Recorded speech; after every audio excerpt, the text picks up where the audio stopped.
Hello everybody, welcome back to the Valley of the Mist Quilt Guild's Round Robin for 2021. I'm Adriane Ritter. And I'm Shelley McNeely. And remember, if you don't want to see while we're doing this, you shouldn't be watching this video. Okay, so this was a pretty simple month for the Round Robin.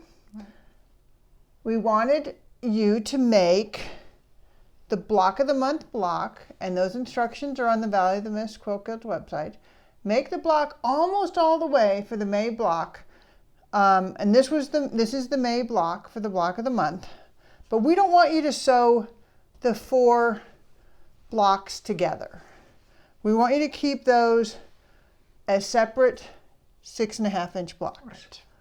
And then, now you can do other things. We're just telling you the minimum that you have to do for the month. I would make sure you square them up to 6.5 inches, though. Right. You look at the directions. These need to be 6.5 inches. Square those to 6.5. And then you're going to use those in the corners of the next border you put on. And so you're basically making a 6.5 inch border. Now it's your quilt, so you can do what you want. You could make it bigger, but still we want these blocks in the corners. So I'm going to tell you what I did on my quilt first, because to be honest, I love what Shelley's doing on her quilt, so I want to end on hers because I think she does a very good example of what you need to do. Okay, so I took, and I actually made 7 of these blocks, and I put them in the 4 corners, and then on the long side, I put a block in the center. That's 7. I mean, I'm sorry, 6 of the blocks. All right, so I can't count that well. Anyway, so I made 6 of them. I made these 4 the same, but these ones I made a little bit different. And I played with, because of the way you make these sub blocks for the block of the month, I aligned mine so I had this white piece in the corners, and it kind of looks like there's 2 borders there doing that. But you can do what you want. Now, Shelley, what did you do with yours? Well, I wanted, since mine has a lot going on in here, wanted to make my border so you can rest your eyes at some point in the quilt, because you need to be able to do that.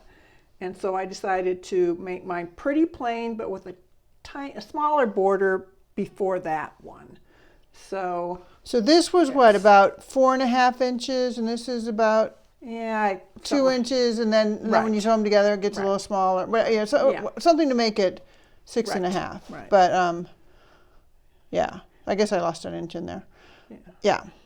And I think, and what I wanted to make sure you saw on Shelley's, it really does. Her fabrics are very have a lot of action going on in there, and so giving this quiet space is really good. Right. Okay, so that's it. That's all you have to do for the Round Robin this month. You can certainly, like I said, like I did where I added an extra piece, you could do something else. Some things, you're going to find when you finish your quilt that you add more things later on. But right now, this is what we need you to do here. And at the end, your quilt should be approximately 36 by 46. That's if you add this as just a 6.5 inch border. All right, well, we'll see you next month.